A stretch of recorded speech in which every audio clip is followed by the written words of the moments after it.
All right, so this looks like a glorious, big, large living space. Yeah, all open, living open concept kind of thing. Be dining room over there, foyer obviously, stairs down to the basement, up to the second floor. Great room here, fireplace. We want to take advantage, and I think I might have mentioned this a while ago, but of the view, right? So you can't tell it right now because of all the fog, but that direction is direction of the mountains. It's southwest. Yeah. So we'll get the afternoon sun all year round, which is nice. And then the 2-story great room is for us. But anyway, so and then into the kitchen area. This will be it's obviously an island, but it'll have the eat-in bar here sticking out with stools underneath. And then this side is just cabinets, refrigerator, more cabinets, butler pantry with a wine fridge in there. And then this cooktop is a 36-inch gas cooktop, so it's a wider one than normal. I'm building the kitchen hood for that. To get all that, we put the blower. You don't see any of that stuff here because the blower is in the garage attic for noise. And it's high volume, so it'll pull a lot of air out, but you won't really hear it, which is kind of nice. Good thinking, cool. Dishwasher, double oven. And then this will be, I'm building a table for this area here for the kitchen eat-in area. Again, taking advantage of the room, open concept, all that kind of stuff. So yeah. Hardwood flooring throughout the first floor, except for the wet areas behind the bar, and then the powder room and the mud room, those are getting tile. And so you're doing the owner-builder approach. How is HomeWrights helping you? Obviously, you have some skill, you have some skin in the game of this whole thing. Right. Where do they come in? How do they help? The biggest thing is pointing us in the right direction as far as one is what we want to do doable. You know, giving us an idea that's going to be really expensive if you want to try and do it that way. Yeah. So helping us plan it out to make sure we're not going over our budget. You know, right from the get-go. Being realistic with what we really want to get versus what we can afford. So that's the big thing. And then, of course, from that point, now, who are the guys who can build that for us? Who are the guys who can put it together? So the subcontractors. Yeah, all the subcontractors pointing us in the right direction. They have their toolbox, which has all those subcontractors in it that we can pick and choose from and call and get estimates from.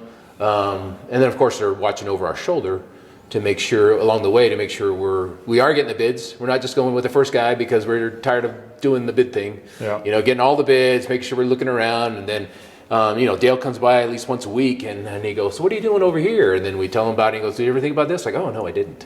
Yeah. You know, so all those little fine-tuned points to make sure we address it. And then tell us about it ahead of time, and then back us up when we get to the point of actually putting money to it. Do you guys remember? Are you supposed to? Yeah, we're good on that. You know, those kind of things. Those are extremely helpful because this is a huge project, right? There's a lot of moving parts that are all happening somewhat at the same time. And the more you plan ahead, the better your product's going to be, and the more timely it's going to be, as well as the probably less expensive.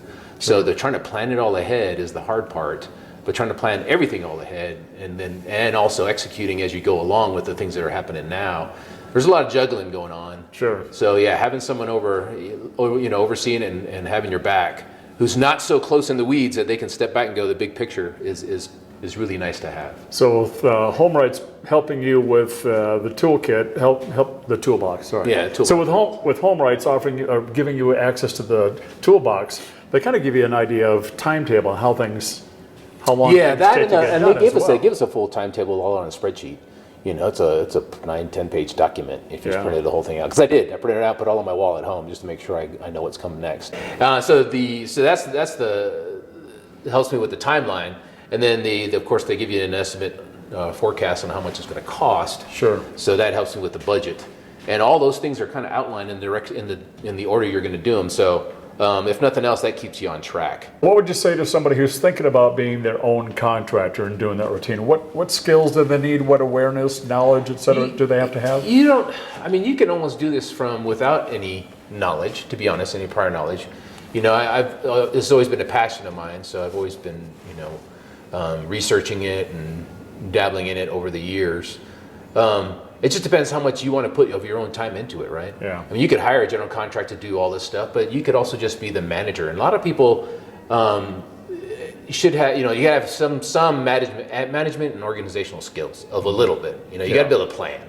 Yeah. If you can't plan, then it's going to be kind of really hard. It's going to take you a long time. Right. So if you can do that, you don't need to know how to put together a house. That's what HomeWrights is for. Sure. You know what I'm saying? You just need to be able to go, oh, I got it. That makes sense to me. I know what I'm going to do. Do a little bit of research if you need to, catch up on it, and then plan the whole thing out. Because that's all you're really doing is it's the interacting with the subcontractors, organizing those guys, and then keeping a budget and paying people on time. I mean, if you just do that, which is really all you need to do, you can keep the house rolling, you know, because the pros know how to do it. You just got to be able to make sure. And then, of course, you know, step in when you think they're not doing it the way you want them to. But sure. But I do a lot more hands-on, mainly because I like to do it.